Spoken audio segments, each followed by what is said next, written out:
All right, remember this Antifa Giving it protest? away. That's right. Protest leader and middle school teacher. She's a middle school teacher who got arrested for assault. Take a look. Come here now. Off our streets! Get the off our streets! Sir, please. Just here to protest. Please. Middle school teacher.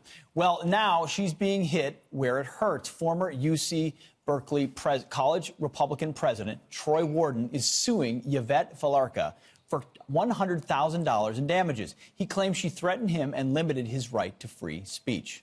Well, Mark Moisier is the attorney representing Troy Warden, and he joins us now. Hey, Mark. Good morning, Mark. Hey, thank you for having me. So you're seeking $100,000 worth of damages, alleging alleging harassment on college campus. Troy is. Tell us a little bit about that. Tell us about some of the harassment he is facing, or he has faced. Okay, well, yes. Well, Yvette Falarca actually sued Troy Warden, got a civil harassment restraining order, which restricted his First Amendment rights and his Second Amendment rights, plus restricted his ability to get around the campus and made it impossible for him to do his job as Berkeley College Republican. In order to get this temporary restraining order, she had to lie to the courts and, said that Troy said things that we had video evidence of their encounters, which he never said. And she alleged events that occurred at certain times and dates. And the school showed that Troy was at work during those times. So she lied to the courts, got this temporary restraining order, the purpose of which was so that she could have her meetings to disrupt the Ben Shapiro event that was going on in August.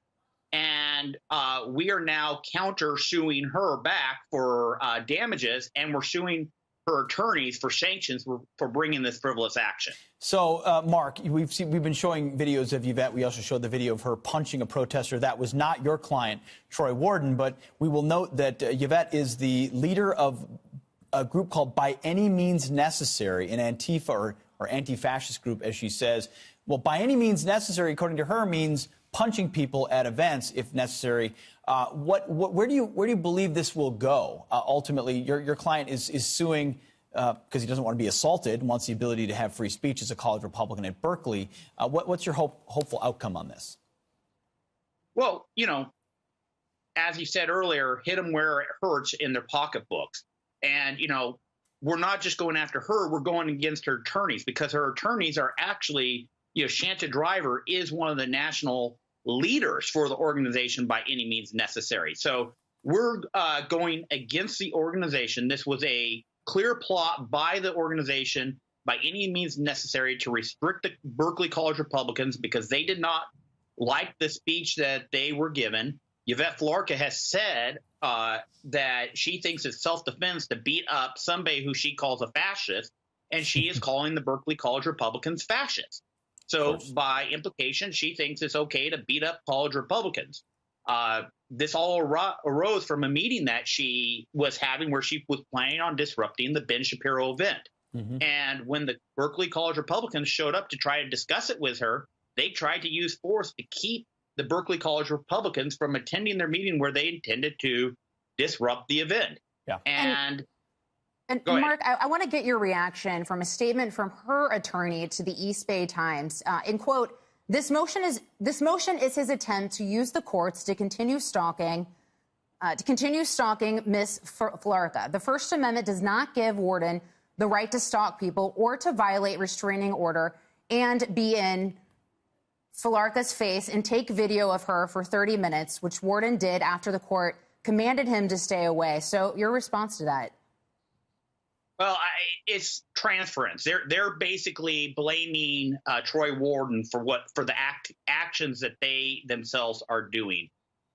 The allegation that he violated a restraining order actually came out in court, that she basically served him when he was, she obtained a temporary restraining order, waited till he was within 20 feet of her, and then had one of her friends serve it. Based upon the interaction between the team, it was like paper thrown at him. He said, let's call the police over here. And it took the police about a half hour to come over. And when the police came over and said, yes, this is, called it in, yes, this is a temporary restraining order, he left.